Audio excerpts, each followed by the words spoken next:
பற்றி பேச அருகதையே இல்லாத தகுதியே இல்லாத ஒரு கட்சி எதுன்னா திமுக தான். எப்படா சொல்கிறேன் அப்படின்னா, அரசியல் வரலாறு தெரிஞ்ச அத்தனை பேர்த்துக்குமே தெரியும் இந்த ஒரு உண்மை. திராவிட நாடு எங்கே இருக்குது அப்படின்ற ஒரு கேள்விக்கு இப்போ இருக்கக்கூடிய ஸ்டாலினோட எங்கள் அப்பன் உதயநிதியோட எங்கள் பாட்டை சொன்ன ஒரு பதில், அதெல்லாம் சொல்ல முடியாதுங்க. ஆனால் நம்மளே சொல்கிறதுக்கு கூச்சப்படுறோம், தயக்கப்படுறோம். ஆனால் இந்த ஒரு விஷயத்த சட்டசபையில் பேசியிருக்காப்புல அந்த ஒரு புனிதமான உன்னதமான தலைவர். ஆனால் இவனுங்க இன்றைக்கி பெண்ணியத்தை பற்றி பேசுகிறாங்க அப்படின்றது தான் ரொம்ப ஆச்சரியமாக இருக்குதுங்க. ஸோ இந்த ஒரு விவகாரம், இந்த குறிப்பாக பெண்ணியத்தை இழிவுபடுத்திட்டா, பெண்களை இழிவுபடுத்திட்டாங்க அப்படின்ற பேரில் சவுக்கு சங்கரனுடைய வழக்கு அப்படின்றது இன்றைக்கி ஒரு முக்கியமான ஒரு வழக்காக பார்க்கப்படுது. எதுக்காக அப்படின்னா, அவர் பேசியது தப்பாக இருந்தாலும் சரியாக இருந்தாலும் ஒரு ஊடகவியலாளரை இவ்வளோ தூரம் கொண்டு போகிறாங்க, என்னெல்லாம் சித்திரவதை பண்ணுறாங்க. ஒரு மீடியா பர்சனுக்கே இந்த நிலைமை அப்படின்னா, ஒரு தனிப்பட்ட மனுஷனுக்கு, உங்களுக்கோ எனக்கோ நாளைக்கு என்ன நடக்கும்? தம்பிக்கு ஒரு கஞ்சா பொட்டல பார்சல் அப்படின்ற மாதிரி தான் எல்லாத்துக்குமே ஒரு ஆப்ஷன் இருக்குதுன்னு வச்சுப்போமே. ஏதாவது பேசின பொய் வழக்கு ரெடியாக இருக்குது பத்துக்க அப்படின்ற மாதிரி தான் எல்லாத்தையுமே பயமுறுத்தி வச்சுட்ருக்காங்க இப்போ இருக்கக்கூடிய திமுக. அதெல்லாம் அண்ணா திமுககாரங்கிட்ட எடுபடுமோ அப்படின்னா அதுக்கு வாய்ப்பே இல்லை அப்படின்னு தாங்க சொல்லணும். ஸோ திமுகவினுடைய குறிப்பாக ஒரு சொம்பு தூக்கு யூடியூப் சேனல் என்ன பண்ணியிருக்காங்க அப்படின்னா, அவங்களுடைய வழக்கமான ஒரு செயலான இந்த அவதூறுகளை பரப்புறதுல ரொம்ப தீவிரமாக இருக்காங்க. அதில் குறிப்பாக எடப்பாடி பழனிசாமி அவர்களை பற்றியும் இந்த பக்கம் சவுக்கு சங்கரை பற்றியும் தகாத முறையில் ரொம்ப ஏற்றுக்கவே முடியாத எந்த ஒரு அடிப்படை ஆதாரமும் இல்லாமல் ஒரு அவதூறை பரப்பிட்டுருக்காங்க. யூடியூப் ரூட்ஸ் அப்படின்ற ஒரு குறிப்பிட்ட ஒரு சேனலு. அவனுக்கு என்ன சொல்லியிருக்கானுங்க அப்படின்னா, ஏன் சவுக்கு சங்கருக்கு அதிமுக இவ்வளோ தூரம் சப்போர்ட் பண்ணுறாங்க தெரியுமாங்க? சவுக்கு சங்கருக்கும் அதிமுகவுக்கும் மிகப்பெரிய ஒரு லிங்கே இருக்குது அப்படின்னு சொல்லிட்டு ஒரு கதையை ஒன்று சொல்லியிருக்கானுங்க. என்னடா அப்படின்னு பார்க்கும்போது, 2024 நாடாளுமன்ற தேர்தலுக்கு அதிமுகவுடைய தேர்தல் வியூக வகுப்பாளராக சவுக்கு சங்கரை தான் நியமித்தாங்களாம். யார்? அதிமுக சவுக்கு சங்கரை தேர்தல் வியூக வகுப்பாளராக நியமிச்சாங்களாம். இது நம்பர் 1 உண்மைங்க.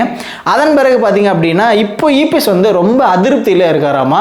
ஸோ அவருடைய வீகத்திற்கும் அதிமுகவுடைய வெற்றிக்கும் எந்த ஒரு சம்பந்தமே இல்லை, இந்த மனுஷனை ஏயா தூக்கிட்டு கட்சியில் வச்சுட்டு இருக்கீங்க அப்படின்னு சொல்லி செம்ம கானில் இருக்காரா. இதை போயிட்டு இபிஎஸ்னுடைய மகன் மிதுன் இருக்கார் பார்த்தீங்களா, அவர்கிட்ட சொன்னாராம், தம்பி இதுமேட்டு சவுக்கு சங்கரோட சவகாசம் இதோட முடிச்சுக்கணும் அப்படின்னு சொல்லிட்டு சொன்னாராம்மா. மிதுன் போயிட்டு இதை சவுக்கு சங்கர்கிட்ட சொன்னாராமா. சவுக்கு சங்கரை மிதுன் தான் எங்கள் அப்பாட்டே கூட்டு இன்ட்ரடியூஸ் பண்ணி வச்சாராமா. ஸோ இந்த ஒரு விவகாரத்தில் நான் அதிமுகவிலேருந்து விலகணும் அப்படின்னா நீங்கள் எங்களுக்கு மிகப்பெரிய ஒரு தொகையை கொடுக்கணும் அப்படின்னு சொல்லி சவுக்கு சங்கர் சொன்னாராமா. அப்படி நீங்கள் காசு கொடுக்கல அப்படின்னா, அதாவது மிதுனுடைய மாமனார் அவர்களுக்கு இபிஎஸ் ஆட்சியில் இருக்கும்போது முறையீடாக டெண்டர் ஏதோ வழங்கப்பட்டதாமா அப்படின்னு சொல்கிறாங்க. வழங்கப்பட்டதுக்கான ஆதாரம் என்கிட்ட இருக்குது. அதுவும் போக இந்த கொடநாடு வழக்கு கொடநாடு வழக்கு ரொம்ப காலமாக சொல்லிட்டு இருக்கானுங்க.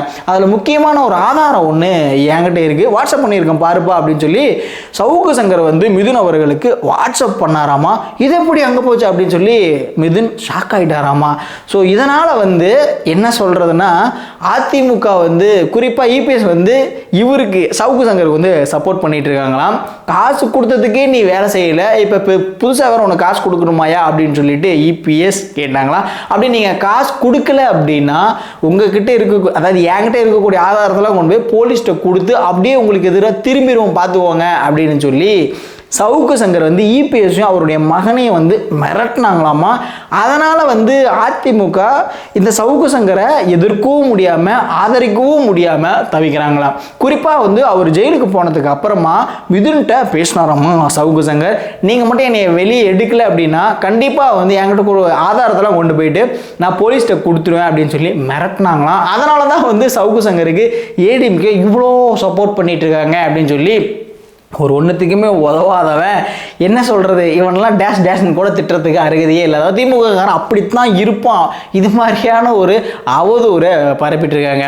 நான் கேட்குறேன், ஏன்னா அவர் நெடுஞ்சாலைத்துறையில் ஹைவே டிபார்ட்மெண்ட் ஏதாவது முறைகேடு பண்ணியிருந்தாருன்னு வச்சுப்போமே, பண்ணியிருக்காரு அப்படின்னே வச்சுப்போமே, அப்புறம் ஏன்டா நீங்கள் போட்ட கேஸை நைட்டாக வாபஸ் வாங்கினீங்க? திமுக மிக மூத்த நிர்வாகி ஒருத்தர் இது மாதிரி நெடுஞ்சாலைத்துறையில் எடப்பாடி பழனிசாமி அவர்களுடைய உறவினர்கள் முறைகேடு பண்ணிட்டாங்க அப்படின்னு சொல்லி வழக்கு போட்டாங்க.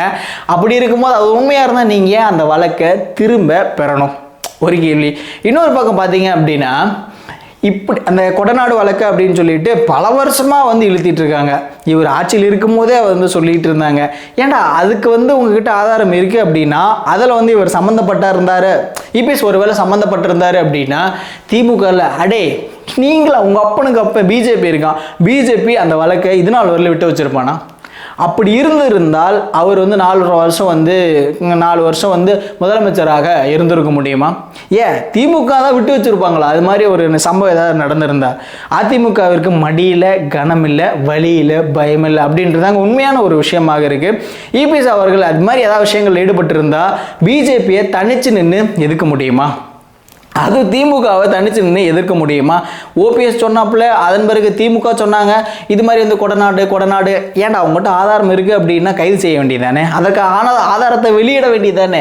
ஓபிஎஸ் எவ்வளோ தூரம் கத்தினாப்புல எங்கிட்ட ஆதாரம் இருக்குது அதை பண்ணாங்க இதை பண்ணாங்க அப்படின்னு சொல்லிட்டு, ஆனால் அவர் கத்திட்டு இப்போ ஆள் எங்கே இருக்காப்புலன்னே தெரில. அதே போல தான் வந்து திமுக வந்து இந்த கொடநாடு வழக்கு அப்படின்னு சொல்லி கத்திட்டு இருக்காங்க.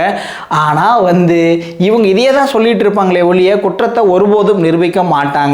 அப்படி நடந்திருந்தா தானே நிரூபிக்க முடியும் அப்படின்றதாங்க உண்மை. இது மாதிரியான விஷமத்தனமான விஷயங்கள்லாம் வந்து அவதூறுகளை பரப்பிட்டு இருக்காங்க.